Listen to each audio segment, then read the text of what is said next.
pregnancy life for my 31 and 32 week bump date. Before we get started, I do want to give a huge shout out to Care Of for sponsoring today's video. So first and foremost, let me explain why it's a 31 and a 32 week bump date. Oh, let me fix this angle a little bit. That's better. So here's what happened. I filmed an entire 31 week bump date for you guys. It was so awesome. I loved it. I had so much to talk about. And when I went to go edit it on my computer, all the footage was completely gone. Gone. Everything was gone. So I lost that entire bump date. So today's gonna be like a compilation of 31 and 32 weeks. So I do have a lot to cover and a lot to talk about. So let's just go ahead and get started. First and foremost, let me just talk about the baby and how he's doing based on what to expect at 31 weeks and 32 weeks. He should be measuring the size of a coconut and a cantaloupe, which is a pretty good size. If you guys saw from my intro, it's a pretty big baby, which I think is so cool. He should be weighing anywhere between 3 to 4 pounds. Now, I did have an ultrasound and he weighed 3 pounds, 11 ounces, and that ultrasound was a week ago. So I'm betting that he's 4 pounds now, which, I mean, that's a pretty big boy if you ask me. He's a big boy. He should be between 15 to 17 inches long, which is basically like 2 feet long. I mean, I don't know where they get these calculations at. Sounds like a big baby to me. At 32 weeks pregnant, I'm technically in the month 8. I'm in the 8th month of my pregnancy. So, I mean, I can kind of start telling people that I'm 8 months pregnant. But I feel like that's a little deceiving, though. Because, like, people think 9 months is full term. But 9 months is 36 weeks. And then 40 is technically 10 months pregnant, I think, isn't it? They say that the baby should be having more like actual sleep cycles, which I think is totally true. I think that when Jackson is busy, he is busy around specific moments of my day. It's like morning, then he takes a break, and then like lunch, and then he's basically busy all night, every night. And I think he does kind of have like his own little schedule. It sounds like he's up a lot at night though. Hopefully that doesn't, hopefully when he's here, he sleeps at night. At 32 weeks pregnant, the baby's organs are fully formed. All of his major organs are fully developed except for the lungs, and that his chances of survival this week, like if he was born right now, are absolutely amazing. It sounds like he'd be like really well off if he came out right now, which is pretty exciting for me. Not that I want him to come out, but it is really exciting to think that if he did, it's not worst case scenario. It says that he is practicing his breathing. He is inhaling amniotic fluid to give his lungs practice.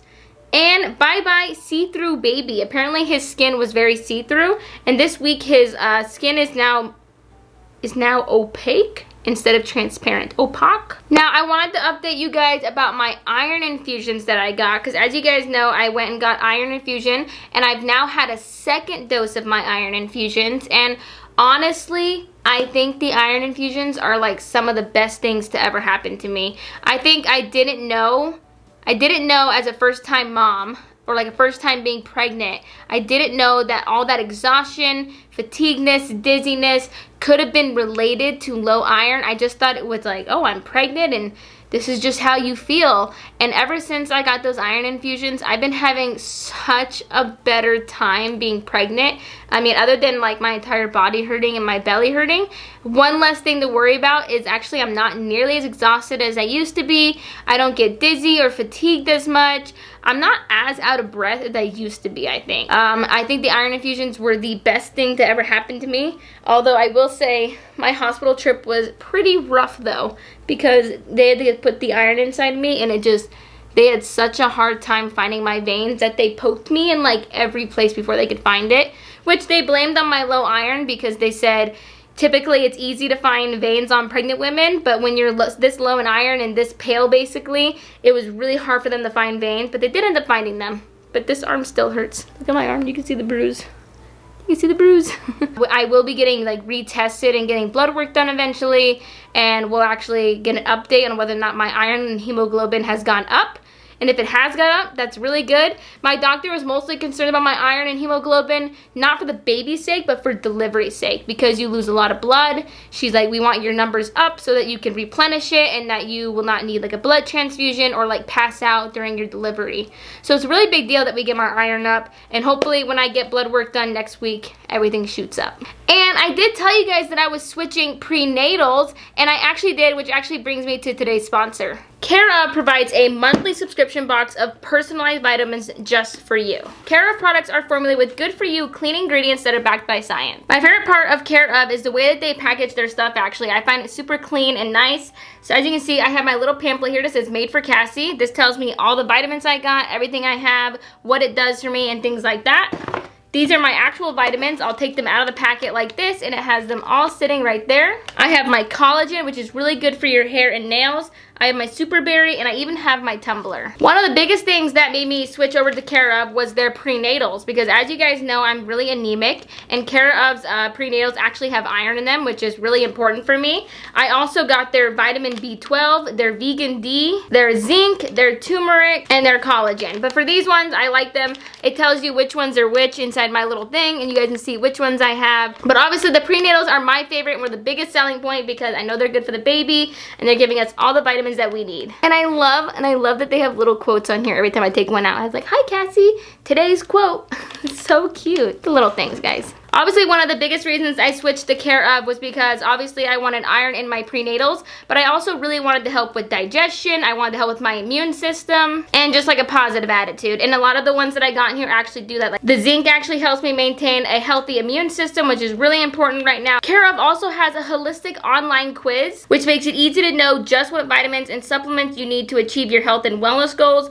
They ask you questions about your diet, your lifestyle, your personal health goals, and then use research to recommend a tailored plan. It's like getting a one-on-one consultation with a nutritionist. And they have an eco-friendly mindset, which means that all their vitamin packs are actually compostable. You guys can figure out how to do that with the link down below, link on the screen right here, and also just on their website. So if any of you are bummed that it's already February, you missed your January New Year's resolutions, this is your sign that February can still be a fresh start and you don't have to make big changes to take care of your health. So if you guys want to take the Care Of quiz and find out what vitamins and supplements are recommended for you, I will have the link down below, and I'm also going to have a code right here called CCLife50 for 50% off your first month with Care Of. Now let's just jump back into my bump date. One of the biggest aches and pains right now is honestly just like my hips, my butt, and honestly just like my belly. Specifically lately when I'm sleeping, my belly just hurts so much. I can't figure out the proper way to prop it. So sometimes part of it just feels like it's hanging, and I just haven't figured out the right way to sleep at night. Sometimes I just get like a pain in my belly, and it feels like it's from the way I'm sitting or laying down. It's definitely a bummer. The hips and butt pain, I think it's sciatica or something, is really rough. Hopefully I can get better, or maybe I just need to get through the pregnancy.